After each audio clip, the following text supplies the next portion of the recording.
बताई। और अब चार भेद में से बंध के प्रकृति बंध की बात चल रही है।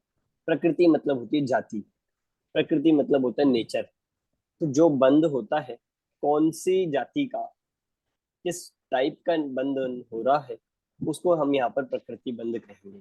ज्ञानावरणी कर्म जो होते हैं, जो पूरे लोकाकाश में विद्यमान है, जो कार्मण वर्गणाएं हैं, वे तो कार्मण वर्गणा रूप में रहती है। पर आप जिस तरह के परिणाम करते हो, वो कार्मण वर्गणाएं उस रूप में आके परिणमित हो जाती है। इसी तरह से जैसे आप देखो, इसके लिए एग्जाम्पल टोडरमल जी ने मोक्षमा प्रकाशक में ये दिया है।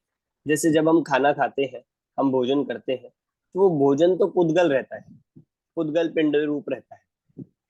अब वह भोजन जब हमारे शरीर में जाके डाइजेस्ट होता है, जब वो पचता है, तो वो अनेक रूप कन्वर्ट हो जाता है, बहुत सारे अलग अलग टाइप्स में वो कन्वर्ट हो जाता है, जिसको धातुएं कही जाती है, जिसको बायोलॉजी में मतलब इसमें धातुएं कही गई है कि भाई कोई रक्त रूप, कोई मज्जा रूप, कोई हड्डी रूप इत्यादि वो भोजन स्वयं में परिणमित होता है। आपने तो अलग अलग तरह का भोजन नहीं किया, मतलब आपने तो सब पुद्गल है, वो हमारे लिए तो सब पुद्गल है, हमने वो खाया।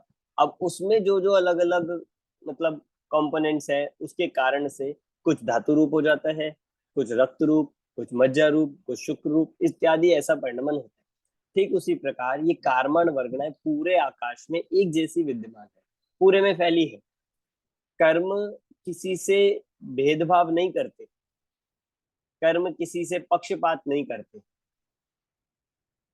कर्म तो सारे एक जैसे, आप जैसे परिणाम करोगे वैसे वो कर्म स्व आत्मा के साथ एक क्षेत्र अवघा में आके बंध जाएंगे। कौन से टाइप में बनते हैं, तो वो है आठ।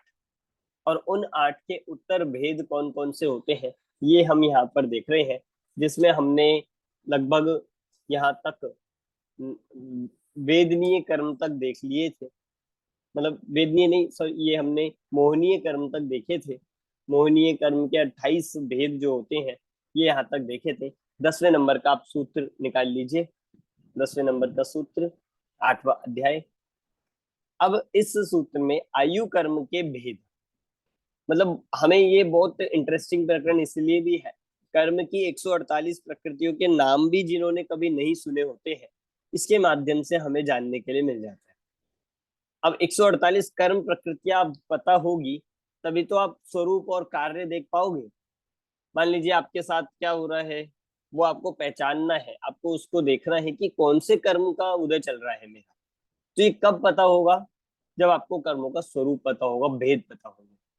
जैसे यश कीर्ति आगे आएंगे, अभी नाम कर्म में बहुत ही इंपॉर्टेंट कर्म के नाम है वो। हर समय हमारे साथ जो जो कार्य हो रहे हैं, किसी की तारीफ हो रही है, किसी की निंदा हो रही है। कभी बहुत अच्छा काम करो तो भी निंदा होती है, कभी बहुत खराब काम कर रहे हैं कुछ लोग, उनकी भी प्रशंसा हो रही है। किसी की आवाज बहुत अच्छी है, किसी की आवाज बहुत खराब है, किसी की मतलब लोग पास आना चाहते हैं, किसी के लोग देख के ही दूर रहते हैं, उनके साथ में नहीं रहना चाहते हैं। ये सारा जो इतना डिफरेंस दिख रहा है एक एक जीव में, चेहरे से लेके आंख, नाक, बोलना, बैठना, सब कुछ। कोई है बहुत बीमार रहता है, कोई बिल्कुल बीमार नहीं होता, कोई बीमार होने पर थोड़े समय में ठीक हो जाता है, कोई बहुत लंबे समय तक बीमार हो जाता है एक बार होता है। तो ये सारा डिफरेंस है कि नहीं आपस में। आप घर में 5 मेंबर हो, 10 मेंबर हो, आप उन्हीं में ये चीज देखोगे, तो ये सारे एक एक व्यक्ति में, दो सगे भाइयों में ये डिफरेंस दिखता है। तो ये डिफरेंस किससे आया? ये डिफरेंस आता है अपने अपने कर्म के उदय से। बहुत सारे कर्म हैं, उनके अलग अलग कार्य हैं और उनकी अलग अलग अवस्थाएं हैं, इस कारण से इतना अंतर दिखता है। 10वें नंबर का सूत्र, अब ये आयु कर्म के लिए बताया गया है। इस आयु कर्म को यहाँ पर बता रहे हैं, चार भेद होते हैं। सूत्र पढ़ता हूं मैं, आप सुनिएगा। नारक तेरियक योन मानुष दैवानी, नारक तेरियक योन मानुष दैवानी। आयु कर्म, आयु कर्म का काम क्या है कि कौन से अवस्था में जाना है, कौन सी अवस्था में पहुंचाना है। चार प्रकार की आयु बताई गई है। नारकी, तेरियक मतलब तिर्यंच, तिर्यंच योनि मतलब ये पूरा है। फिर मानुष्य, मनुष्य, और लास्ट है देव।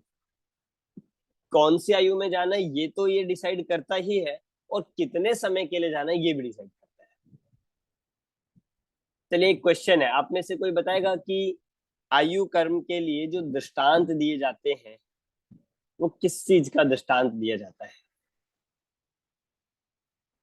आयु कर्म के लिए जैसे एक एक कर्म का दृष्टांत सुना आपने? ज्ञानावरणी के लिए,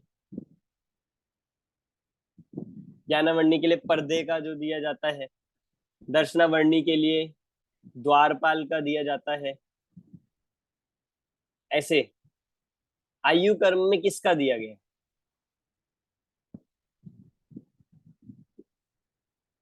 बताइए कोई।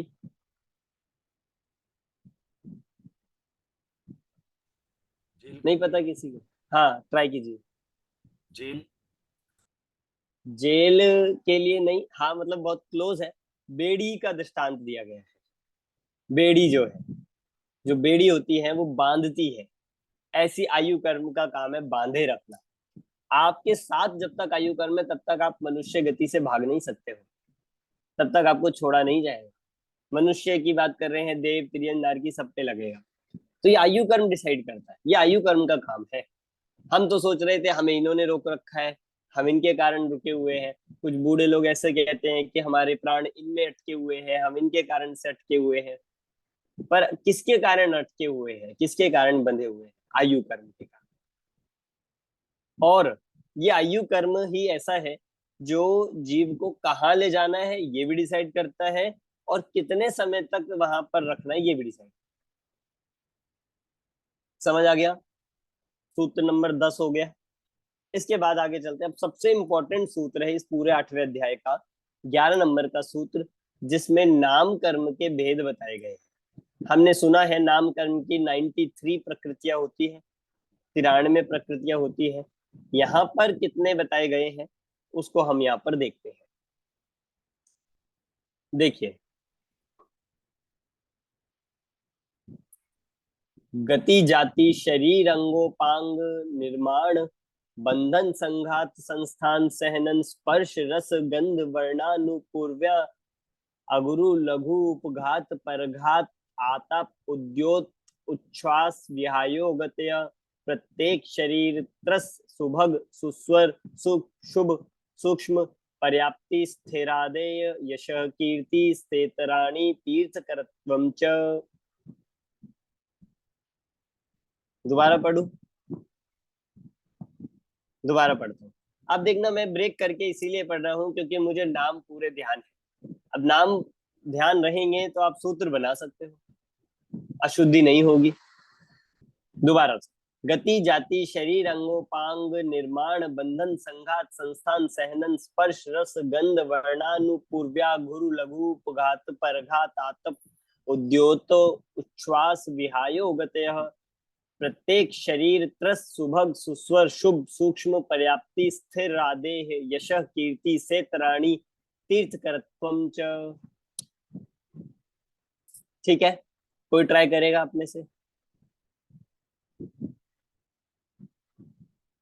कौन मैं ट्राई करेगा? मैं ट्राई करता हूँ सर। अच्छा, हाँ जी, करिए। गति, जाति, शरीरांग, गोपांग, निर्माण, बंधन, संघात, संस्थान, सहनन, स्पर्श, रस, गंध, वर्णानु, गुरु, लघु, पघात, परघातात, औद्योतोच, वास, विहाय, योगतय, प्रत्येक, शरीर, तरस, सुभग, सुस्वर, शुभ, सूक्ष्म, पर्याप्ति, स्थित, स्थिरादेय, यश, कीर्ति, सेतराणि, तीर्थंकरं तत्वं च।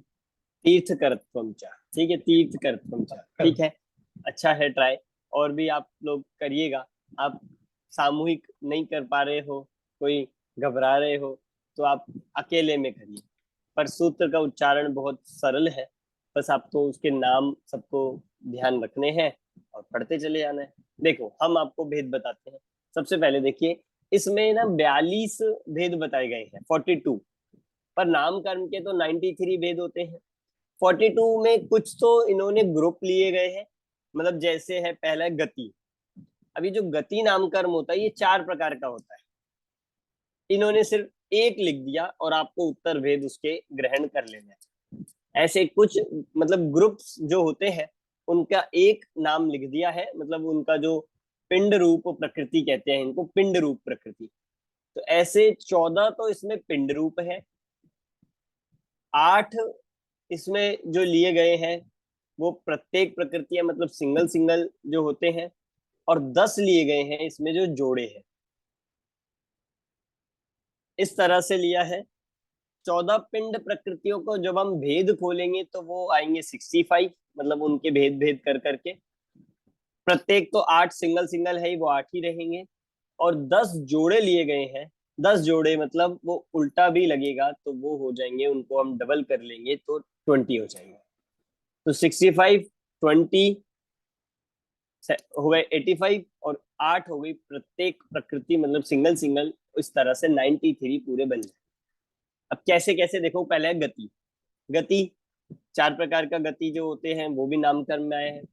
अब आप ये क्वेश्चन आता है कि आयु में और गति में क्या डिफरेंस है। आयु को तो आप ले रहे हो आयु कर्म में, और गति को ले रहे हो नाम कर्म में। क्या लगता है,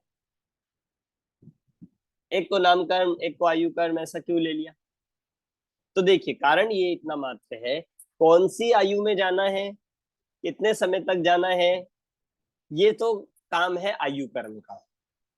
फिर उस आयु संबंधी, या फिर हम कहे उस आयु संबंधी जो शरीर मिलेगा, वो शरीर किस प्रकार का होगा, ये जाता है गति में। गति की क्या डेफिनेशन बताई जाती है? गति की डेफिनेशन, जीव की अवस्था विशेष को गति कहते हैं। तो अवस्था में मतलब उसका शरीर, उसकी कैसा परिस्थितियां होगी, वातावरण होगा, हाल मतलब शरीर, मुख्यतः शरीर का काम है नामकरण का, इसलिए शरीर उसकी कैसी रचना होगी ये गति डिपेंड करेगा। अब हमारे जो चल रहा है हम उसे ये कहेंगे, हमारे मनुष्य आयु और मनुष्य गति दोनों उदय है। इसलिए मनुष्य आयु से आप मनुष्य अवस्था में हो, और मनुष्य गति से आपको ये मनुष्योचित शरीर मिला है। ठीक है। इसके बाद जाति। जाति होती है 5 प्रकार की, मैं बताता जा रहा हूँ शॉर्ट में, आप समझ लेना। 1 इंद्रिय, 2 इंद्रिय, 3 इंद्रिय, 4 इंद्रिय, 5 इंद्रिय। शरीर, शरीर 5 प्रकार का कहा गया है, जो औदारिक, आहारक, वैक्रियक, तेजस, कार्मण। फिर अंगोपांग, अंगोपांग 3 प्रकार का कहा गया है। फिर निर्माण, निर्माण 1 ही प्रकार का है। बंधन 1 है ये। फिर संघात, ये भी 1 है। संस्थान 6 प्रकार के संस्थान होते हैं। सहनन 6 प्रकार के सहनन होते हैं। फिर सिंगल वाले आ गए स्पर्श, रस, गंध, वर्ण। फिर इसके बाद अनुपूर्वी, ये 4 प्रकार का होता है। नरक गत्यानुपूर्वी, देव गत्यानुपूर्वी, मनुष्य गत्यानुपूर्वी, फिर यंच गत्यानुपूर्वी। फिर इसके बाद अगुरु लघु, ये 1 प्रकार का है। फिर उपघात, फिर परघात। अब थोड़ा थोड़ा मैं समझा देता हूं आपको। अगुरु लघु मतलब होता है कि आपका शरीर कितना हल्का होगा, कितना भारी होगा, ये डिपेंड करता है अगुरु लघु का। कुछ लोग आपने देखे होंगे कि बहुत हल्के होते हैं, बहुत हल्के जन्म लेते हैं, या बड़े होने पर भी बहुत हल्के होते हैं, या बहुत भारी होते हैं। तो ये भी किसी कर्म का काम है, ये आपकी डाइट या उससे फर्क नहीं पड़ रहा, ये आपके कर्म का उदय है। तो ये कौन से कर्म में लिया है? अगुरु लघु का। ना इतना छोटा होगा, मतलब ना इतना हल्का होगा, ना इतना भारी होता, एक उसका वेट रहता है। फिर उपघात, परघात।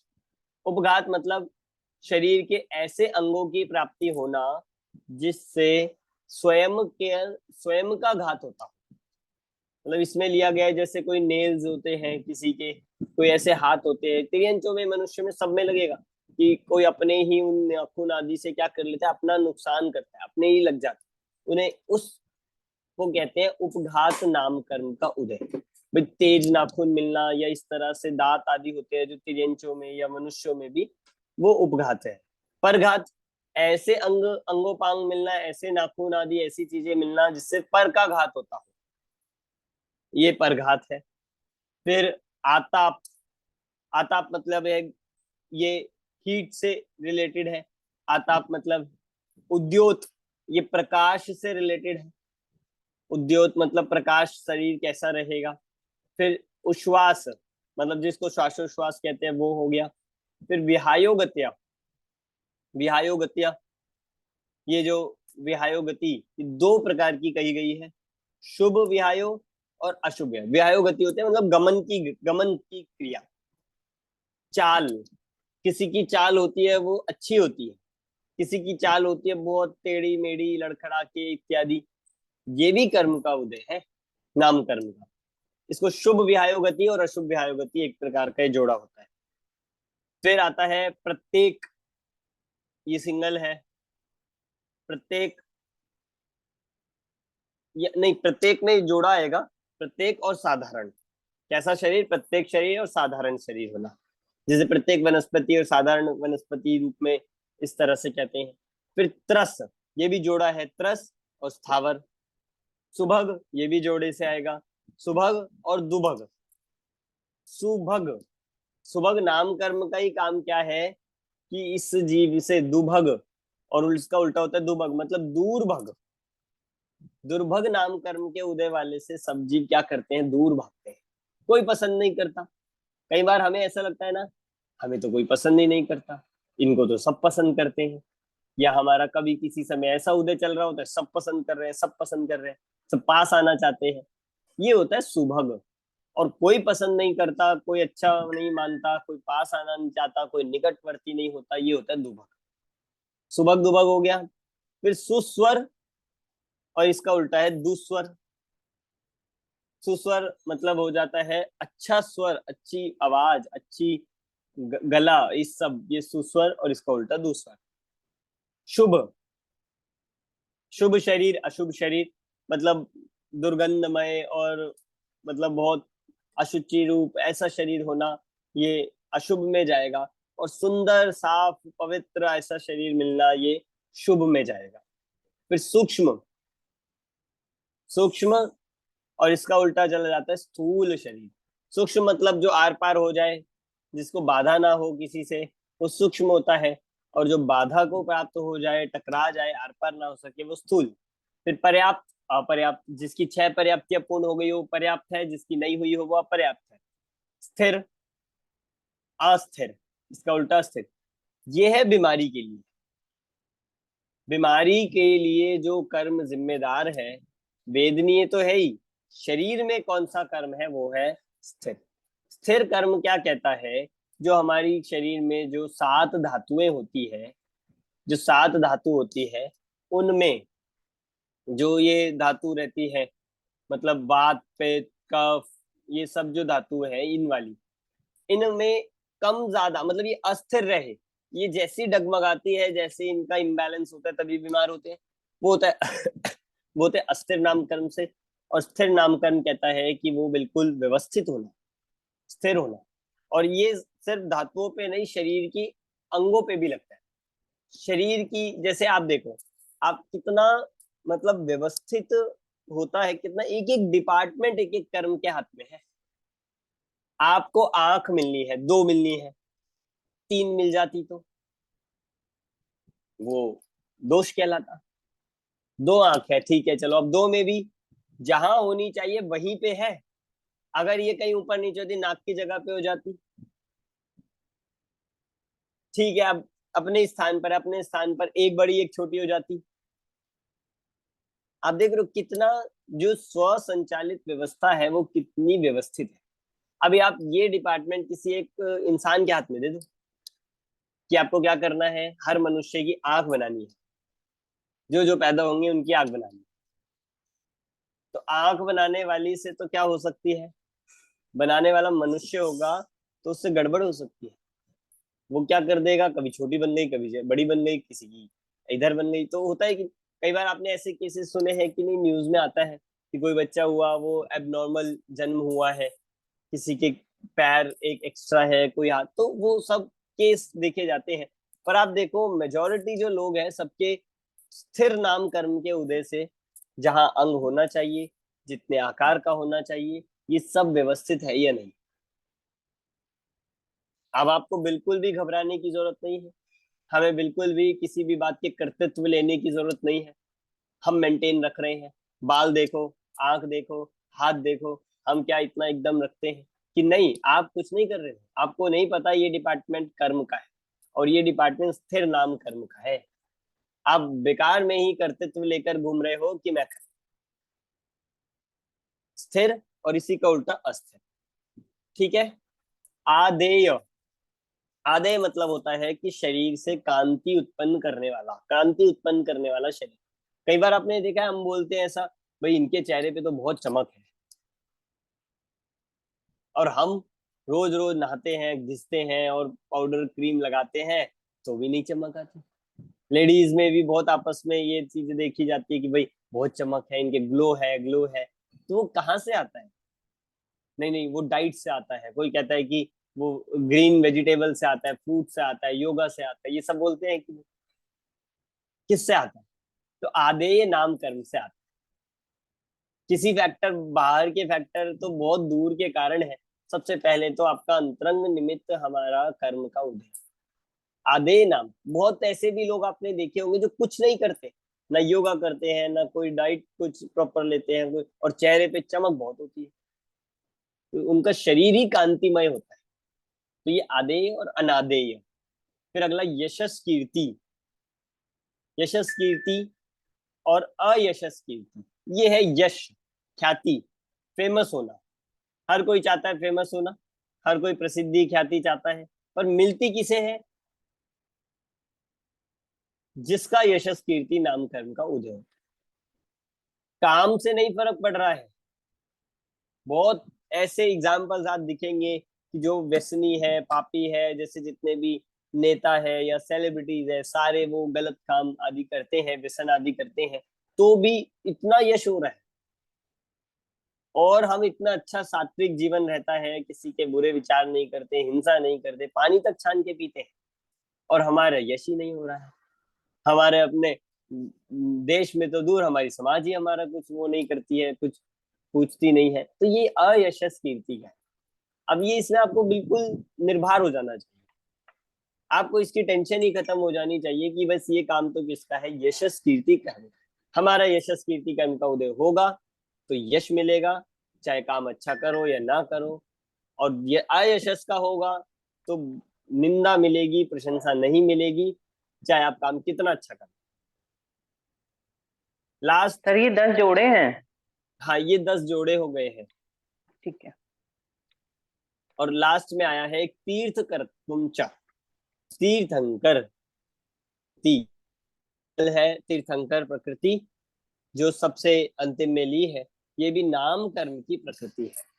तो तीर्थंकर होना भी कर्म के हाथ में हो गया। हाँ। तीर्थंकर जैसा वैभव मिलना, तीर्थंकर जैसा परम औदारिक शरीर मिलना, जन्म के अतिशय होना, एक अतिशय होना, केवल ज्ञान के होना, ये सब किसके हाथ में हो गया? समोषण की रचना नाम होना, कर्म। अष्ट प्रातिहार्य मिलना, देवों द्वारा सेवा होना, ये सब नाम कर्म। और तीर्थंकर बनते ही वो है जिनका इस पे लक्ष्य नहीं होता है। तीर्थंकर बनते ही वो है जिन्होंने इस बात को क्या कर दिया है, अब जिनका इस बात से लक्ष्य हट गया है। समझ आ गया है? तो वो तो कर्म का मतलब क्या मतलब है सर कि लक्ष्य हट गया और वो तीर्थंकर बनते हैं? मतलब, अब हम सोचे कि हम भी तीर्थंकर बन जाए, हम भी तीर्थंकर बन जाए, तो हम अगर कर्मों को बांधने की भावना भा रहे हैं, ये कर्मों को बांधने की भावना भावोगे तो कर्म कभी नहीं कटेंगे। तीर्थंकर जो होते हैं वे विश्व मैत्री की, सर्व कल्याण की, सबको सुखी होने की भावना भाते हैं, और अपने कर्मों के अभाव की भावना भाते हैं, ना कि कर्म बांधने। इस तरह से इसीलिए उनके ये होता है। आगे आगे चलते हैं। अब सर मुझे ये उद्योग तो मतलब प्रकाश शरीर से कैसे प्रकाश निकलेगा वो समझा है। मतलब यहाँ पे ये जो है आतप और उद्योत, इसमें ये थोड़ा सा करेक्ट कर लेना। प्रकाश का तो हमने आदेय में ले लिया है, आतप और उद्योत में आता है। जो आतप कहता है कि शरीर की जो आभा होती है वो उष्ण होना, और उद्योत कहता है शरीर की आभा शीतल होना। मतलब कई बार हम बोलते हैं कि इनकी शरीर की जो प्रकृति है, इनके पास बैठो तो एकदम हीट सी निकलती है, या बहुत गर्म प्रकृति है शरीर की, तो वो शरीर की आभा, उष्ण होना, सूर्य जैसी, ये आतप कर्म का काम है, और चंद्रमा जैसी शीतल होना, ये है उद्योत कर्म। जी। यदि ये थोड़ा डिटेल में पढ़ना है तो कहाँ मिलेगा उसका वर्णन? ये आपको डिटेल में पढ़ना है तो थोड़ा सा तो इस पुस्तक में पीछे दिया गई है अभी इस सूत्र के बाद, और डिटेल में पढ़ना है तो गोमटसार कर्म कांड में आप पढ़ सकते हैं। जी। बहुत इंटरेस्टिंग प्रकरण है, पर हमारे पास समय कम है, इसलिए हम आगे चलते हैं। इस तरह से नामकरण। अमन जी एक प्रश्न था। हाँ जी। शरीर और जो अंगोपांग में दो मतलब अलग किए गए हैं, तो शरीर में पांचों मतलब भेद लिए हैं, और फिर अंगोपांग में सिर्फ औदारिक, वैक्रिय और आहरक लिए हैं। हाँ, वो ऐसा इसीलिए क्योंकि जो बाकी दो है, तेजस और कारमाण, उनके अंगोपांग नहीं होते, अंश नहीं होता उनका। पर ये जो तीन कहे गए हैं, औदारिक, वैक्रियक, आहारक, इनमें अंश देखे गए, मेरे को लगा तुम लोगों को इरिटेशन ना हो इसलिए मैंने। उनमें अंश देखा गया है। हाँ, बाकी को म्यूट और कर दीजिए नरेश मुझे जी। एक प्रश्न ऐसे आ रहा था कि किसके पास अगर औदारिक शरीर हो और अंगोपांग, वैक्रियक, आहरक हो सकता है कि नहीं हो सकता है? नहीं हो सकता ऐसा नहीं, लग रहा है। हाँ, नहीं हो ओके। सकता। औदारिक शरीर के साथ औदारिक अंगोपांग होगा, वैक्रिक शरीर के साथ वैक्रिक अंगोपांग होगा, और आहारक शरीर के साथ आहारक अंगोपांग। इसलिए मुझे ऐसा लगता है कि उसको जोड़े में क्यों नहीं लिया है, नहीं जोड़े, क्योंकि ऐसा नहीं है, मतलब बस वो है, उसका एक अलग पार्ट है। जैसे ठीक है, आपके शरीर और आंखें, या जो दो हाथ, ये अंगोपांग में लगा लीजिए। समझ गया। ठीक है, थैंक यू। ठीक है, चलिए आगे चलते हैं हम। 12 नंबर का सूत्र। अब गोत्र कर्म के दो भेद आ रहे हैं। उच्चैर निश्चयश्च, उच्चैर निश्चयश्च, उच्च और नीच गोत्र कर्म, दो भेद आ रहे हैं गोत्र कर्म के। उच्च नीच, उच्च गोत्र कर्म और नीच गोत्र कर्म, ये दो भेद है। ये जन्म की अपेक्षा से बताए गए हैं, किस कुल में, किस गोत्र में जन्म लेना, जिस आपका ये किस पे डिपेंड करता है, गोत्र कर्म। मैं पूछता हूँ, आपने जैन कुल में जन्म लेने के लिए क्या किया था नरेश जी? क्या याद है आपको? कुछ नहीं। बताओ। और एक जो आपके घर के बाहर स्वीपर आ रहा है, या वो कोई आता है नीच गोत्र में, जिसने उसने नीच गोत्र में जन्म हो गया, उसने ऐसा क्या कर दिया था? ये कौन ऐसा बैठा है मैनेजर जो ये डिसाइड करता है कि इनको इसमें भेजना है, इनको इसमें भेजना है, इनको इसमें भेजो? ये कौन है ऐसा? कोई भगवान है, कोई देव है कि नहीं? सिर्फ कर्म है, और वो है गोत्र कर्म।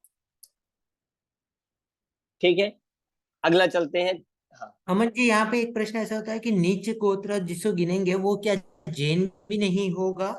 और दूसरा ये कि तीर्थंकर के लिए, प्रकृति के लिए तो हमें पता है कि उच्च गोत्र होना ही जरूरी है, तो 63 सलाका पुरुष और वो सब जो आगे की भाई हम गिनते हैं, वो सब में भी उच्च गोत्र ही गिना जाता है। देखिए दो तरह से गोत्र होते हैं, एक जन्म कुल अपेक्षा, और एक क्रिया अपेक्षा।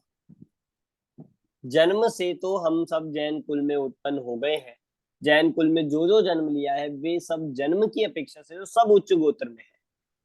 पर अब हम इससे एक स्टेप और आगे चल के यदि बात समझे, तो जैन कुल में जन्म लेकर जो जैन योग्य कार्य नहीं करता है, जो मद्य मांस मदिरा का सेवन करता है, जो अजैन व्रत वर्तता है, उसको ये कहा जाएगा कि वो नीच गोत्र समान ही है।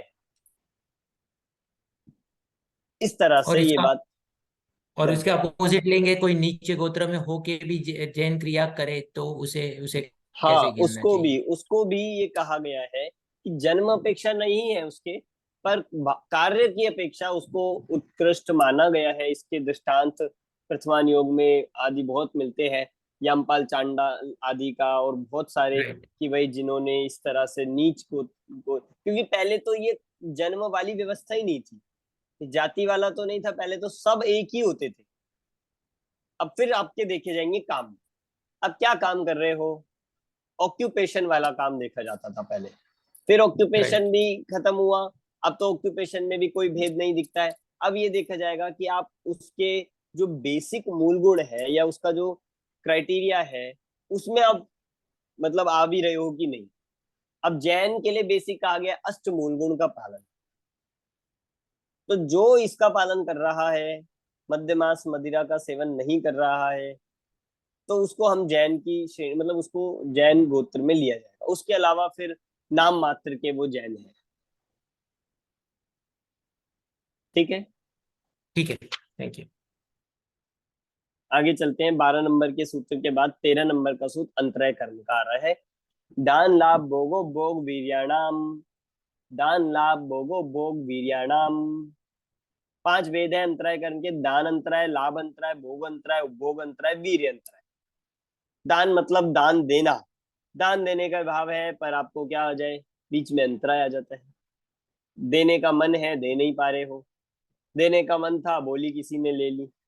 देने का मन था, पात्र खत्म हो गए, पूरे हो गए, इत्यादि बहुत सारे। ये अंतराय कर्म से ही होता है। मतलब आप ओवरऑल ये समझिए, कोई भी अच्छा काम कर रहे हो और उस अच्छे काम को करने में अगर कोई बाधा आती है तो ये काम है अंतराय कर्म। लाभ, लाभ मतलब कुछ प्राप्त होना था, कुछ मिलना था, कोई फैसिलिटी मिलनी थी, कोई सुविधा मिलनी थी, कोई गवर्नमेंट का बेनिफिट मिलना था, पर लाभ अंतराय के कारण से आपको नहीं मिल पाया, लाभ नहीं हुआ। भोग, भोग में है खाने की वस्तुएं, ऐसी वस्तुएं जो एक बार प्रयोग की जाती है, वो मिलनी थी। भोजन के लिए बिल्कुल मन बनाए हुआ था, तैयारी करी हुई थी, और आपके सामने भोजन आया और एकदम गिर गया, प्लेट गिर गई और भोजन खत्म हो गया। तो आपका क्या चल रहा है, क्या क्या कहा जाएगा, कौन से कर्म के उद्देश्य से, कि भोग अंतराय कर्म के उद्देश्य से। उपभोग, ऐसी वस्तुएं जो बारंबार भोग करी जा सके, कपड़े हो गए, मकान हो गए, गाड़ी हो गई, ये सब बारंबार, इनमें अंतराय आना, इनमें बाधा आना। कई बार बार बैठो कार में, फिर खराब हो जाती है, फिर लेके चलो, फिर पंचर ठीक कराया, फिर कई बार हो जाता है ना, दो तीन बार एक साथ हो जाएगा, फिर कुछ खराब आ जाती है कुछ। ये सब ऐसे और भी चीजों में जो उपभोग की है, उनको उपभोग न कर पाना, उसमें बाधा आ जाना, ये उपभोग अंतराय। और लास्ट है वीर्य अंतराय। वीर्य मतलब जो शक्ति, कोई कार्य करने के लिए इच्छा प्रकट करना, कोई शक्ति प्रकट करना, पर वो प्रकट ना हो सके, उसमें कोई रुकावट आ जाए, या कोई उस शक्ति को बचाने ना, मना कर दे, इत्यादि कोई काम करने की, कोई पुरुषार्थ के कार्य को करने की जिसमें बाधा आ जाना, वो वीर्य अंतर है। आत्मा में भी लगेगा, आत्म सन्मुख पुरुषार्थ करने में भी बार बार करने रहते हैं, फिर कुछ ना कुछ आ जाता है, फिर कुछ आ जाता है, ये भी वीर्य अंतराय कर्म के उदय में जाए। ठीक है, क्लियर है। तो अब ये यहाँ वीर्यांत को हम ऐसे गिन सकते हैं कि जब तक अर्यंत अवस्था नहीं होती वो मतलब ऐसे उसे ऐसे गिन सकते हैं कि वो कर्म का मतलब ये अंतराय चल ही रहा है। नहीं, ये मैं तो ये कहूंगा कि जब तक अरिहंत नहीं होते हैं तब तक आठों कर्म का चल, दान लाभ भोग उपभोग भी हर समय चल रहे हैं। अभी आप यहाँ बैठे हो, मतलब आप कोई चीज खा थोड़ी रहे हो, तो बाकी वस्तुएं संबंधी आपका अंतराय है। एक अगर एक सेवन कर रहे हैं तो बाकी संबंधी अंतराय कहा जाएगा। ये थोड़ी है कि सामने आए तब वो रुकावट आए तब अंतराय का। जो जो आपके अभी भोगने में नहीं आ रही है वस्तु, जिस जिसका आपको लाभ नहीं हो रहा है, जिस जिसका उपभोग नहीं हो रहा है, उन सबका अंतराय है। अगर किसके भाव हो रहे हैं और वो नहीं हो रहा है कार्य तो भी उसके अंतराय कर्म का उदय गिनेंगे मतलब। बिल्कुल। सर यदि जैसे ज्यादा भोगने में आता है, इच्छा नहीं है, तो क्या वो भी अंतराय में आएगा? नहीं, वो तो अंतराय नहीं है, वो तो प्राप्त हो रहा है ज्यादा। अंतराय पर उसको हम इस तरह से हम्म, लेंगे, मान लो आपको भोजन बहुत सारा मिल गया है, बहुत सारा आपको बढ़िया बढ़िया पकवान मिल गए, मिठाइयाँ मिल गई है, पर आपके कोलेस्ट्रोल चल रहा है, आपकी शुगर की बीमारी चल रही है, आपका डॉक्टर आपको दिमाग में बार बार याद आ रहा है, आपके घर वाले आपको याद दिला रहे हैं, ये एक टाइप का अंतराय है। आप भोग नहीं कर पा रहे, किसी भी कारण से हो, वस्तु होना ना होना ये तो है ही, और वस्तु सामने होकर भी उसका लाभ नहीं हो रहा है, उसका उपभोग नहीं कर पा रहे हो, इसका नाम अंतर है। सर जैसे दानांतर आया, खूब दान देने की जो भी चीजों की इच्छा हुई बहुत ज्यादा, लेकिन नहीं दे पाए, वो दानांतर आया है। लेकिन उस टाइम मेरे परिणाम तो ऐसे थे ना कि बहुत दान देने के, तो बंद तो अच्छे ही बंधेंगे ना। आपको बंद बांधना है या बंद नहीं मिटाना नहीं है? नहीं नहीं, मतलब दान बहुत ज्यादा देने की इच्छा थी, लेकिन कोई ऐसा रीजन आ गया कि वो नहीं दे पाए। हाँ किसी को वो भी कुछ बात, देने की इच्छा है और वो नहीं दे पाए तो, लेकिन वो तो दानांतर ही हुआ। हाँ नहीं बात लेकिन वो परिणाम ठीक तो है, अच्छे थे ना, परिणाम अच्छे दान थे। के परिणाम होना अलग बात है, हाँ। और दान देना, दान दे पाना ये अलग बात है। दान के परिणाम हो सकते हैं, पर दान दे पाना हर किसी की सामर्थ्य शक्ति के अनुसार होता है, नहीं हो पाता कभी, अलग अलग फैक्टर है। पर दान में सिर्फ कोरी भावना भी नहीं होती है, उसको दान नहीं कहते। मतलब सिर्फ ऐसी बिल्कुल हम बैठे हैं, मैं यहाँ पर कहूँ कि मैं सुमेरु पर्वत को दान दे रहा हूँ, मैं यहाँ पर कह रहा हूँ कि मैं बैठे हुआ कि ये मतलब बड़ी बड़ी बिल्डिंग का दान दे रहा हूँ, कि नहीं। दान देने के लिए थोड़ा ऐसी वस्तु का दान दिया जाता है जो हमारे पास है, अपनी शक्ति अनुसार जो दिया जाता है उसे दान में ले। और परिणाम तो हर समय हमारे होते ही है, होने ही चाहिए, कि अपनी यथाशक्ति कीजिए शक्ति प्रमाण, दान के परिणाम होने ही चाहिए। फिर दे पाते हैं कई बार नहीं दे पाते। सर सर मेरा ये प्रश्न था, जैसे अभी खाने की इच्छा भी नहीं है, लेकिन कोई बहुत दुबला है और डॉक्टर बहुत बोलते हैं नहीं तुमको खाना पड़ेगा, ये खाओ वो खाओ वो खाओ, और अपना मन नहीं है, तो फिर सब सामग्री सब है, तो फिर ये किस में आएगा? ये मतलब, ये तो अगर आप देखोगे, ये भी लाभ भोग अंतराय का ही उदय है। आपका मन नहीं हो रहा है, ये भी है। आपके सामने सामग्री है, पर मन नहीं होने के कारण से आप भोग नहीं कर पा रहे उसका, ये भी अंतराय है, भोग अंतराय। अच्छा।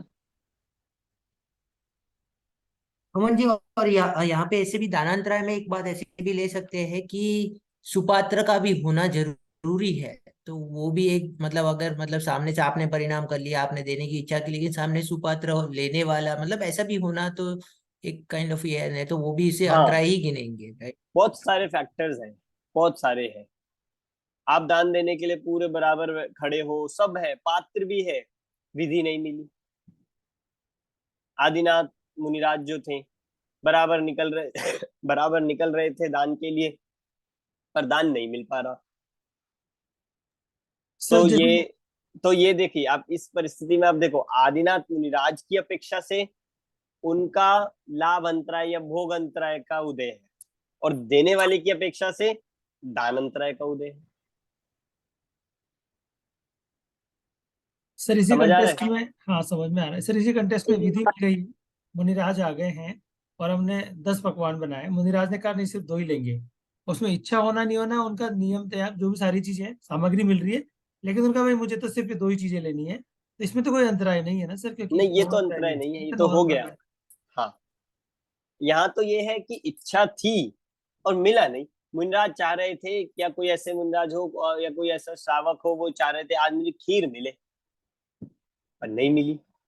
या खीर आप लाए, आपने देने के लिए सोचा, और एकदम उसमें कुछ वस्तु गिर गई।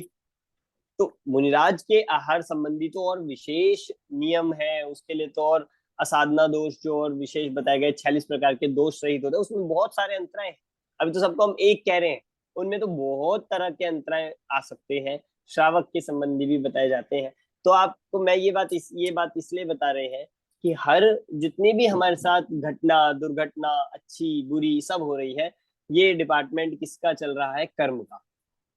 अब आप निर्भर हो जाइए, अब आप रिलैक्स हो जाइए, टेंशन फ्री हो जाइए कि सब किसके हाथ में है, ये कर्म के। सर आप आज जो जिस शुरू में 5 मिनट का अंतराव हुआ, उसके लिए पहले मैं सोचा मैं I should take the blame, और अभी ये होना था, लेकिन आगे से ऐसी गलती नहीं होगी। बिल्कुल, अगर 5 मिनट लेट हुआ या 10 मिनट लेट हो जाता है, या हम प्रवचन में पहुंचने में, कक्षा में पहुंचने में, सुनने में, हम क्या करते हैं, हम या तो दूसरों को दोष दे रहे हैं या हम खुद को दोष दे रहे हैं, दोनों ही गलत है। आज इसी बात के सारे झगड़े हैं, इसी बात का सारा डिप्रेशन है, या दूसरों को दोष दे रहे हैं तो वहां लड़ाई झगड़े हो रहे हैं। खुद को दोष दे रहे हैं तो वहाँ मतलब इंफीरियर उसमें जा रहे हैं, उसमें वो भी गलत है। पर यथार्थ विचार दोनों ही नहीं है। यथार्थ तब कहा जाए कि जब आप दोनों में वस्तु स्वरूप को जानकर कहो कि हाँ भाई मुझसे गलती होगी, पर आपको पता है, आपको ये ख्याल है, मतलब इतनी विनम्रता, इतनी वो तो रहेगी, पर हमें अंदर में वस्तु स्वरूप का ये श्रद्धान रहेगा जो हुआ है वो अंतराय कर्म के उदय से हुआ, उसके अलावा और कोई करने में समर्थ ही नहीं, कोई कर ही नहीं सकता। ठीक है, चले आगे। हमें हमें जो एक छोटा हाँ जी। क्वेश्चन है, ये वीर्य अंतराय कर्म जैसे आप सामायिक कर रहे हैं, लेकिन आपको जो विचार आ रहे हैं वो डिस्टर्ब कर रहे हैं बहुत ज्यादा, हम्म और आपको आत्मानुभूति नहीं हो रही है, तो यहाँ हम्म। वीर्य अंतराय कर्म का उदय है क्या? हाँ, वीर्य अंतराय का कहा जाएगा। अपनी तरफ से भी देखो, एक बात मैं लास्ट में ये कहूंगा कि कर्म का उदय तो है, पर हर तरह से जीव का उसमें उपादान का भी रोल है हर चीज में। कर्म जबरदस्ती किसी से कुछ नहीं करा रहे, आपने कभी किया होगा या अभी हमारी कमजोरी रह रही है, तब ये कर्म का उदय कारण बन रहा है। लेकिन सर उसमें जो पुरुषार्थ कर रहे हैं उसका तो थोड़ा वेटेज रहेगा ना, तो कर्मों की निर्जरा हो कर सकती। नहीं, पुरुषार्थ कर रहे हैं, पर आत्मानुभूति के बिना तो कोई निर्जरा है ही नहीं मोक्ष मार्ग में। तो सर उसके एफर्ट कर रहे हैं हम, हाँ, जैसे तो नहीं उस हो रहा है उस नहीं हो। उस एफर्ट्स के लिए हमने आपको एक बताया था ना, अकाम निर्जरा देवांशी मतलब देव गति तक के आयु के आश्रम का कारण है बस। वो आपको वो निर्जरा वहां तक बन सकती है कारण, पर हम तो मोक्ष की बात कर रहे हैं ना। सर लोकांतिक देव और सर्वार्थ सिद्धि के वहां तक वो यदि तो कोई सम्यक दृष्टि देव जाते हैं वहां पर।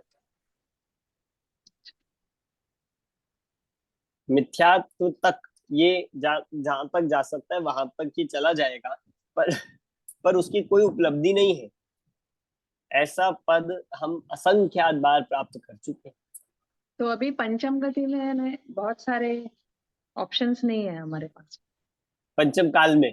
पंचम काल में। हाँ सॉरी। हाँ हाँ, नहीं, हमारे पास एक ही ऑप्शन है सम्यक दर्शन प्राप्त करने का। एक ऑप्शन पे यदि हम ध्यान देंगे तो वो ही प्राप्त हो पाएगा। ये करने योग्य काम है। हाँ, चलिए चलते हैं आगे। 14 नंबर का सूत्र। अब ये हमारा यहाँ पर प्रकृति बंध तक का प्रकरण पूरा हुआ है। अब शुरू हो रहा है स्थिति बंध। स्थिति बंध में स्थिति मतलब है टाइम पीरियड, कब से कब तक रहेगा, तो उसको दो तरह से बता रहे हैं, उत्कृष्ट और जघन्य। जघन्य मतलब हो गया मिनिमम, और उत्कृष्ट मतलब हो गया मैक्सिमम। वो कर्म मैक्सिमम। कितने समय तक जीव के साथ रह सकता है, कब तक वो उदय में आएगा। पहला, सबसे पहले शुरू के 3 कर्मों का एक साथ बता रहे हैं, और वो भी बता रहे हैं सबसे पहले उत्कृष्ट। सबसे पहले सबके उत्कृष्ट बताएंगे, ठीक है, फिर इसके बाद सबके जघन्य बताएंगे। उत्कृष्ट 14 नंबर का सूत्र। आदितस्तिसृणाम मंत्रायस्य च त्रिंशत् सागरोपम कोटि कोटयः परास्थिति। दोबारा, आदितस्तिसृणामन्त्रायस्य च त्रिंशत् सागरोपम कोटि कोटयः परास्थितिः। आदितस, आदिता मतलब आदि के, तिस्र, आदि के तिस्र मतलब तिसृणाम, आदि के 3, आदि के 3 का, और अंतरायस्य, आदि के 3 और अंतराय। अब इसमें आदि के 3 हमें ना उसी क्रम से लगाने हैं जिस क्रम से सूत्र में नाम आए थे। जिस क्रम से इस सूत्र में मतलब इस अध्याय में हमने जो सबसे पहले 8 कर्मों के नाम आए थे, उसी क्रम से हमें यहाँ पर लगाना है। और वो क्रम है यहाँ पर जो बताया गया है, ज्ञानवर्ण, दर्शनवर्ण, वेदनीय, मोहनीय, आयुर, नाम, गोत्र, अंतर। यही क्रम आपको यहाँ इस अध्याय में ध्यान रखना है। अब आदि तिस्र में कौन कौन से आ गए? आदि के 3 में ज्ञानवर्णी, दर्शनवर्णी और वेदनीय, ये 3 है ना आदि के। तो ज्ञानवर्णी, दर्शनवर्णी और वेदनीय। हम जो क्रम बोलते हैं ज्ञानवर्णी, दर्शनवर्णी, मोहनीय, वो नहीं बोलना है हमें, यहाँ पे इसी क्रम से बोलना है, नहीं तो गड़बड़ हो जाएगी। आदि के 3 ज्ञानवर्ण, दर्शनवर्ण, वेदनीय, और एक लास्ट में लिया था अंतराय, अंतराय से अलग से लिया अंतराय। इन चारों का कितनी है उत्कृष्ट स्थिति? तो कह रहे हैं त्रिंशत् सागरोपम कोटि कोटि। इनकी है 30, त्रिंशत मतलब 30, कोटि कोटि मतलब कोड़ा कोड़ी, सागर सागरोपम, परा परा मतलब होता है उत्कृष्ट। इन चार कर्मों की, जिसमें ज्ञानावर्णी, दर्शनावर्णी, वेदनी और अंतराय, इन चार कर्मों की उत्कृष्ट स्थिति कितनी है? 30 कोड़ा कोड़ी सागर, इतनी ज्यादा स्थिति, 30 कोड़ा कोड़ी सागर। मैक्सिमम ज्ञानावर्णी कर्म का उदय आपको एक कर्म परमाणु का कब तक रह सकता है? दर्शनावर्णी का, मोहनीय का, अंतराय का, 30 कोड़ा। मतलब आप सोचो, कल्पना करो, 30 कोड़ा कोड़ी सागर कितना होता है। पहली बात तो एक सागर, उसी की हम कल्पना नहीं कर सकते। 30 सागर, और सिर्फ 30 सागर नहीं, 30 crore into 30, 30 crore into crore, 30 into crore into crore, ये बनेगा इसका। और उसमें भी सागर, उसमें भी वर्ष। अब आप इस बात को ऐसे हम समझिए, हम कोई ऐसा कर्म ना बांधे, हम कोई ऐसे परिणाम ना करें, हम नहीं जानते कि न जाने वो कितना बन जाएगा और वो कब तक 30 कोड़ा कोड़ी तक उदय में आ सकता है, हमें पता भी नहीं चलता। कैसे उत्कृष्ट परिणाम हो जाएंगे, ज्ञानावर्णी का कोई ऐसा परिणाम ना करे। इसलिए हर समय हमें इस बात का परिणाम, कर्म बंधन का ध्यान रखना चाहिए, भय रखना चाहिए। किसी के ऐसे अंतराय ना बनाए किसी कार्यों में, धर्म के कार्यों में, लौकिक कार्यों में, कभी भी हमारे द्वारा किसी में अंतराय ना हो, क्योंकि न जाने ऐसा कर्म बन जाए, पता नहीं कब का कब। जैसे आपको ध्यान है, राजा ऋषभ देव के पूर्व भवों में, मुनि ऋषभ देव के पूर्व भवों में जब हम सुनते हैं, पढ़ते हैं, तो उन्होंने बैल के मुख पर कुछ समय के लिए, कुछ सेकंड मात्र के लिए वो बांधा था कपड़ा या कुछ। उसके फल में उन्हें कितने, 11 महीने तक, मतलब 6 महीने तो वो उठे नहीं, फिर उसके कुछ 13 महीने तक, 7 महीने कुछ दिन तक उन्हें आहार नहीं मिला, 13 महीने तक। अब आप सोचो, कब का कब उदय आता है और कितनी डेंसिटी से आएगा, कितने उससे आएंगे, हम कल्पना नहीं कर सकते। और होता है, सब बहुत एग्जाम्पल है, बहुत सारे ऐसे आते हैं, अंजना सती का और इन सबका इसी तरह से हमने प्रथमान योग में देख सकते हैं। तो ऐसे हमें प्रथमान योग कर्म की विचित्रता दिखाता है। ये है इन चार कर्म की अब 4 बचे, अब उनकी देखिए। सर जब जीव चारों गति में कहीं रहेगा तभी भी आ सकता है ना, कि सिर्फ मनुष्य गति में ही उसका उदय है? कभी भी ये चारों के चल रहा है, चारों गति में जीव। 15 नंबर का सूत्र अब यहाँ पर बता रहे हैं, मोहनीय की उत्कृष्ट स्थिति। सप्ततिर्मोहनीयस्य, सप्ततिर्मोहनीयस्य 70, सप्तति मतलब 70, मोहनीय की कितनी है? 70 कोड़ा कोड़ी सागर, ये मैक्सिमम है। मोहनीय की भी मैक्सिमम है और सभी कर्मों में भी सबसे ज्यादा मोहनीय की है। अब ये मोहनीय कर्म कब का कब हमें संसार में परिभ्रमण कराता है, दुखी करता है, जन्म मरण कराएगा, सुख दुख मिले, ये सब हम जान देखे कि भाई 70 कोड़ा कोड़ी है मोहनीय का। इसलिए हमें मोहनीय कर्म, मिथ्यात्व को मिटाना चाहिए। अगला, नाम और गोत्र की अब एक साथ आ रही है। विंशतिर्नाम गोत्रयोः, विंशतिर्नाम गोत्रयोः, नाम और गोत्रयोः, नाम और गोत्र की क्या है? विंशति, विंशति मतलब होता है 20, 20 कोड़ा कोड़ी, ये नाम कर्म की और गोत्र कर्म की उत्कृष्ट स्थिति है। और लास्ट अब बच गया कौन सा? आयु। आयु की तो हम जानते होंगे, 7वें नरक की 33 सागर, वो उत्कृष्ट बताई गई है। तो वही है, 63 त्रिशत सागरोपम मान्युषः। कितनी है आयुषः? किसकी? ये किसकी बची? आयु कर्म की। कितनी? आयुषः, आयुषः, आयु कर्म की कितनी है? 63, 63 सागरोपमान्युषः। ये 63 हो गया 33 सागर, उत्कृष्ट रूप से 33 सागर, ये आयु कर्म की उत्कृष्ट स्थिति है। समझ आ गया? अब 8 की अब बता सकते हो। एक बार मैं रिपीट करता हूँ, ज्ञानावर्णी, दर्शनावर्णी, वेदनीय, अंतराय, इनकी है 30 कोड़ा कोड़ी सागर।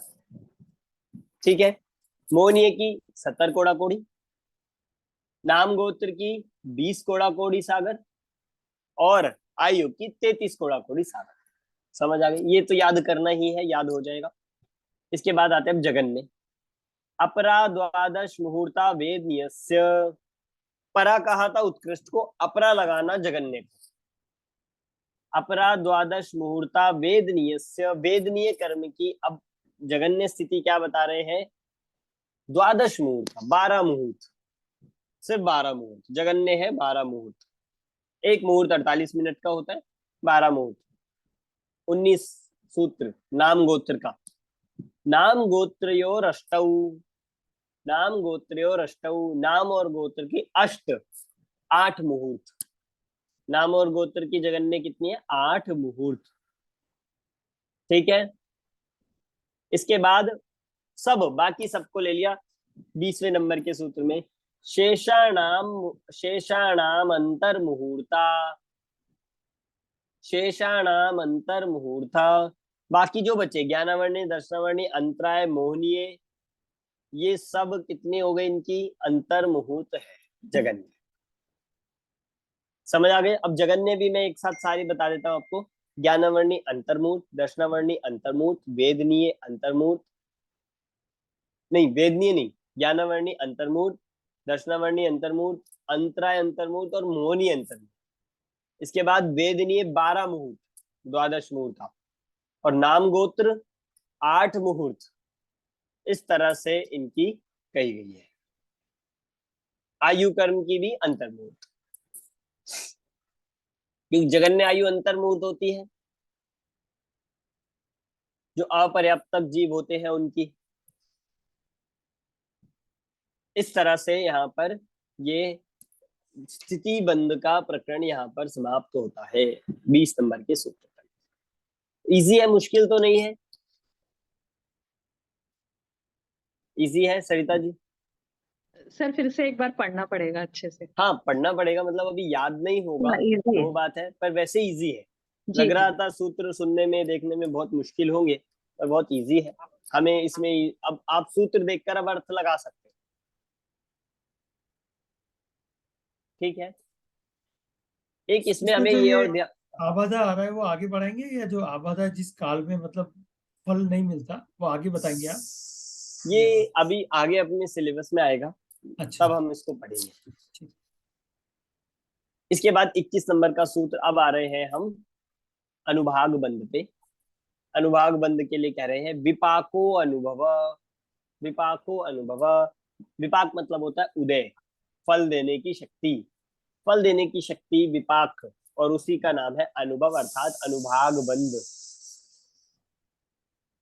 स यथानाम, स यथानाम, जैसा नाम होता है वैसा वैसा होता है। स यथानाम, जैसा नाम वैसा वैसा।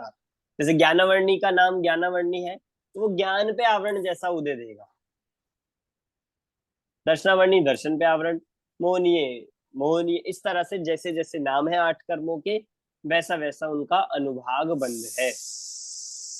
ठीक है, सर ये 21 नंबर का थोड़ा सा और स्पष्टीकरण करेंगे, विपाको अनुभव थोड़ा सा। विपाको अनुभव, अनुभव मतलब अनुभाग, अनुभाग बंध।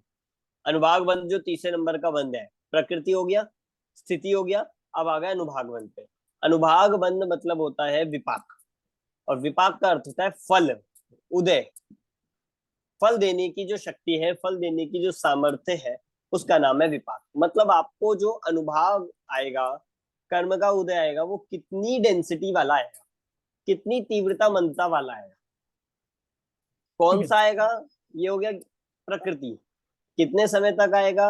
ये हो गया स्थिति। अब आ रहे हैं उसकी डेंसिटी क्या होगी, तारतम्यता कैसी होगी। जैसे राजपाट चला जाता है, पुण्य का चल रहा है, कोई जॉब चली जाती है, कुछ और होता है या किसी और हाँ, होता है, उसका मतलब फल कर्म, कितने समय तक रहेगा? राइट। वो भी, और दूसरा कर्म का उदय। मान लीजिए आपने कोई कर्म बांधा है, अब वो कर्म परमाणु में कितनी शक्ति है आपको फल देने की। जैसे इसके लिए जहर के लिए कहा जाता है कि भाई एक जहर है जिसकी एक ड्रॉप से ही मरण हो जाए, और एक जहर ऐसा है जिसमें बहुत सारा डालने पड़ के तब होगा। अलग अलग है, ऐसे भी होते हैं। अब जैसे कोई शक्कर होती है, कोई इस तरह की चीजें होती है कि एक ड्रॉप डालो और वो पूरा असर कर देती, काम कर देती, तो ये उसका विपाक है। ऐसी एक कर्म परमाणु की कितनी शक्ति होगी, रेंज क्या होगी, उसका पावर कितनी होगी फल देने की, ये होता है उसका विपाक। जैसे हम दवाइयों में mg कहते हैं, उस तरह सर से। इसको ऐसे लगा सकते हैं कि कोई बीमार है और उसकी डेंसिटी ज्यादा है तो बहुत तकलीफ होती है उनको, और कुछ लोगों को हल्का ज्यादा तकलीफ नहीं होती, इसमें भी लगा कह सकते सकते हैं, हाँ कह सकते हैं कि बहुत ज्यादा तीव्र फल आता है, ये सब उस तरह से लग जाएगा। चलिए अमन जी, बा- फिर यहाँ पे अनुभाग को ऐसे कहा गया है कि जिस जैसा नाम कर्म है वैसी उनकी उसकी शक्ति, तो उसमें जो सीक्वेंस है वो मोहनीय से स्टार्ट हो रहा है कि वो लिस्ट किया हुआ है कि कौन से सबसे ज्यादा नहीं, अनुभाग वाला है? मोहनीय से नहीं है। यहाँ पर ये बात आप समझिए कि ये इसका जो समाधान दिया गया है वो दिया गया है कषाय और मिथ्यात्व। मिथ्यात्व और कषाय से जो कर्म बनते हैं उनका अनुभाग ज्यादा होता है, फिर चाहे वो परमाणु कम भी क्यों ना बंधे हो, पर उनमें ज्यादा फल देने की शक्ति है। और जो सिर्फ योग से बंधे होते हैं कर्म, योग से बनने वाले कर्मों का अनुभाग कम होता है। थोड़ा सा तो हम इसको और प्रकृतियों का जगहों उसमें से तो देखें। उसमें प्रकृतियों में कोई अंतर नहीं गिना गया, ऐसा कहा गया है क्या? मतलब मैं ऐसे सोच रहा हूँ कि क्योंकि आपने जैसे कहा कि कषाय से हुआ, तो कषाय से तो दोनों हो सकते हैं, मतलब नाम भी हो सकता है, मतलब गो ज्ञानावर्ण भी हो सकता है, दर्शनावर्ण भी हो सकता है, तो उसमें डिफरेंस नहीं किया गया। इसको हम ऐसा देखेंगे कि अगर डिफरेंस भी देखना है तो हम पहले तो एक बाहर की परिस्थितियों की अपेक्षा से डिफरेंस, वो ज्यादा हमें आघाती कर्मों में दिखेगा। आघाती कर्मों का काम है बाहर की परिस्थितियों में कम ज्यादा करना। बाहर की, अब देखो आपके भी नाम कर्म का उदय है, और महावीर भगवान जब वो उसमें थे वर्धमान अवस्था में उनके भी था। आपके नाम कर्म का अनुभाग इतना कम है कि ऐसा शरीर मिला है, और उनका नाम कर्म का अनुभाग इतना तीव्र था, इतना शुभ था कि उनको उत्कृष्ट ऐसा सब व्यवस्था मिली। तो बाहर की परिस्थितियों से भी आप इसको देख सकते हैं। फिर दूसरा देखा जाएगा कि घाती कर्मों का, तो अगर हम कंपैरिजन कर रहे हैं अघाती से, तो घाती का अनुभाग ज्यादा कहलाएगा। और घाती में भी जब हम देखेंगे तो मोहनीय को सबसे ज्यादा दुख का कारण माना गया है, फल देने वाला माना है, इसलिए उसको सबसे ज्यादा हम लेंगे। ओके, और एक चीज ऐसी होगी कि यहाँ अनुभाग तो है, लेकिन फिर प्रकृति और स्थिति, मतलब वो भी एक बहुत बड़ा इंपॉर्टेंट मतलब हाँ पार्ट वो हो भी जाएगा बाद में। करेगा कि स्थिति कम हो। ऐसा देखा गया है कि जब तीव्र अनुभाग वाला कर्म होता है उसकी स्थिति कम होती है, कम राइट। समय तक होता है, चाहे वो अच्छा अनुभाग हो, बुरा और अच्छा दोनों लगेगा। किसी का तीव्र पुण्य का उदय बहुत समय तक नहीं रहता, एकदम डाउन आ जाता है,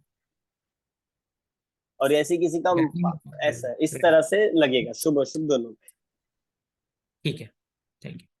स यथा नाम हो गया, मतलब जैसे जैसे नाम है 8 कर्मों के वैसा वैसा उनका अनुभाग रहेगा। 23 नंबर का ततश्च निर्जरा।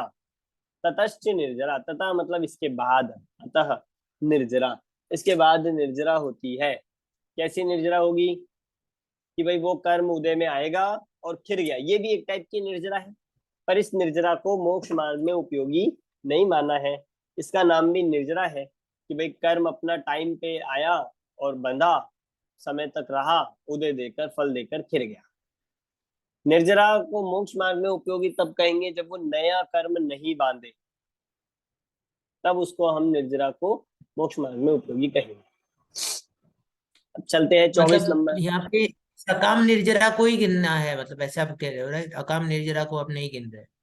हाँ, पर यहाँ जो ये जो सूत्र में कहा गया है ये सामान्य निर्जरा है, इसमें ठीक है। अकाम सकाम सब आ गए, कर्मों का बस बॉडी मतलब जीव के साथ से अलग हो जाना, ये निर्जरा है। 24 नंबर का सूत्र अभी आ रहा है, प्रदेश बंद को बताने वाला। प्रदेश बंद को बताने वाला ये सूत्र है, पढ़ता हूं।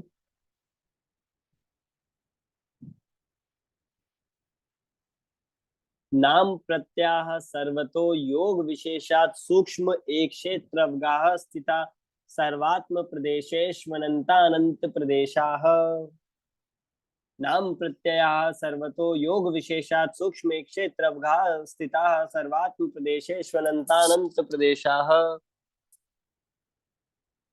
तो इस तरह से 24 नंबर का सूत्र ये प्रदेश बंध को बता रहा है। प्रदेश बंध मतलब अब कितने कर्म परमाणु आत्मा के साथ बनेंगे, कितने पार्टिकल्स आएंगे, कार्बन वर्गणाएं के कितने परमाणु आएंगे। अब इसमें देखो बहुत सारी और बातें भी आई है। नाम प्रत्यय, नाम प्रत्यय मतलब जो कर्म प्रकृति अपने अपने नाम के कारण है, वो सब जो नाम वाले हैं कहाँ से आएंगे? सर्वतो, सर्व और से। एक एक शब्द समझना इसमें। सर्वतो मतलब सर्व और से। फिर योग विशेषात, और योग के विशेष से, योग होने से, योग क्योंकि हर कर्म में लागू हो ही रहा है, योग 13वें गुण स्थान तक है। फिर उसके बाद सूक्ष्म एक क्षेत्र अवगाह स्थिता, और कैसे होंगे वो कर्म परमाणु? सूक्ष्म होंगे, एक क्षेत्र अवगाही होंगे और स्थित, एक क्षेत्र अवगाही होंगे और स्थित होंगे। ऐसे कहाँ कहाँ आएंगे?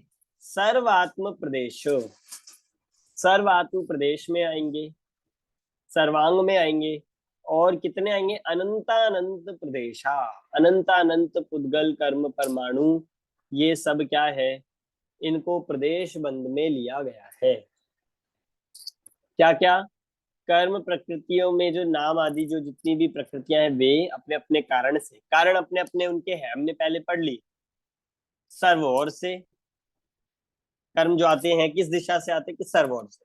योगों की चंचलता से, सूक्ष्म और एक क्षेत्र अवगाह रूपी स्थित, ऐसे कर्म सर्व और से सारे आत्मा में एक एक प्रदेश में अनंतानंत पुद्गल परमाणु कर्म के जो आते हैं उनको प्रदेश बंध कहते हैं।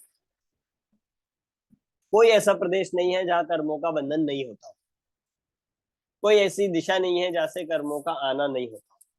हर दिशा से होगा, हर प्रदेश में होगा। ठीक है, अब आगे चलते हैं 25 नंबर का सूत्र। अब इसमें पुण्य प्रकृति और पाप रूप प्रकृतियों का विभाजन आगे बता रहे हैं। बस दो सूत्र अपने रह गए हैं। सद्वेद्य शुभ नाम आयुर्गोत्राणि पुण्यम, सद्वेद्य शुभ आयुर्नाम गोत्राणि पुण्यम, सद्वेद्य शुभ आयुर्नाम गोत्राणि पुण्यम। कि क्या क्या है? वेद पुण्य कर्म मतलब पुण्य प्रकृति, शुभ प्रकृति। 148 प्रकृति अब हमने देख ली। अब इसमें से शुभ प्रकृति कौन कौन सी है? पहली है सतवेद्य, साता वेदनी। दूसरी है शुभ आयु, दूसरी है शुभ आयु। फिर तीसरी है शुभ नाम, तीसरी है शुभ नाम, और चौथी है शुभ गोत्र। ये सारी प्रकृतियां पुण्य रूप प्रकृतियां हैं। ये सारी प्रकृति पुण्य प्रकृतियां कहलाती। ठीक है, इसके बाद एक बार ये वाला सूत्र पाठ कीजिए। कौन पढ़ेगा? 25 नंबर का।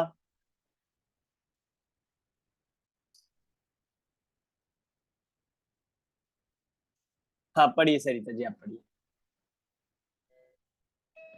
सद्वैद्य शुभा, सद्वैद्य शुभ आयुर्नाम गोत्राणि पुण्यम। हाँ जी, सद्वेद्य शुभ आयुर शुभ नाम शुभ गोत्र, ये पुण्य प्रकृति है। इसके बाद 26 नंबर का सूत्र पाप को बता रहे हैं। अतो अन्यत पापम, अतो अन्यत पापम, इसके अलावा जितनी है अन्य वो सब पाप प्रकृति है। इसके अलावा जितनी भी प्रकृतियां है कौन कौन बची? कि असाता वेदनी, अशुभ आयु, अशुभ नाम, अशुभ गोत्र, ये सब क्या है? पाप रूप है। और कुछ भी बचा क्या?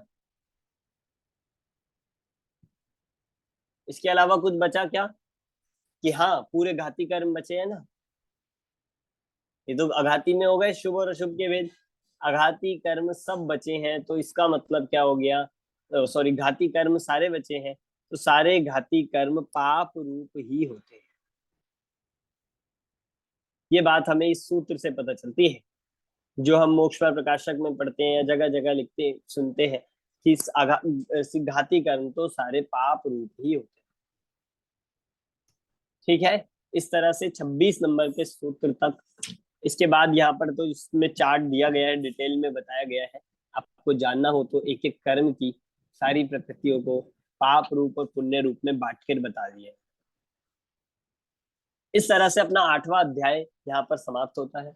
8वां अध्याय ही नहीं, पूरा तत्वार सूत्र का जो विषय है हमने वो यहाँ पर आराम से विस्तार से पूरा कर लिया है, और बहुत अच्छे से डिटेल में हमें जानने के लिए मिल गया है कि कर्मों का आश्रव का कारण क्या है, पाप, व्रत, व्रतों की भावना, व्रतों के अतिचार, फिर सत असत का लक्षण, फिर पहला अध्याय संपूर्ण हमने देखा ही था। इस तरह से पूरा 5 ज्ञान, जानने के उपाय, सम्यक दर्शन, सम्यक ज्ञान, इनका वर्णन हमने यहाँ पर देख लिया है। अब इसी अगला हम यहाँ पर अपना पेपर 2 कंप्लीट होता है। पेपर 3 का जो विषय है हम उसको अब अगली क्लास में लेंगे। आज हमने रात्रि में भी 8:30 से 9:30 की 1 घंटे का क्लास रखी है, जिसमें आप सब अवश्य ही आए, और हम अपना 3rd पेपर अब उसमें आज स्टार्ट कर देंगे, जिसमें आपको आचार्य कुन और उनके टीकाकार वाली पुस्तक में से अष्टपाहुड़ का वो जो समरी है वो बताया जाएगा, और उसको हम पढ़ते ही चलेंगे। उसके आधार से चर्चा हम शाम की क्लास में लेंगे।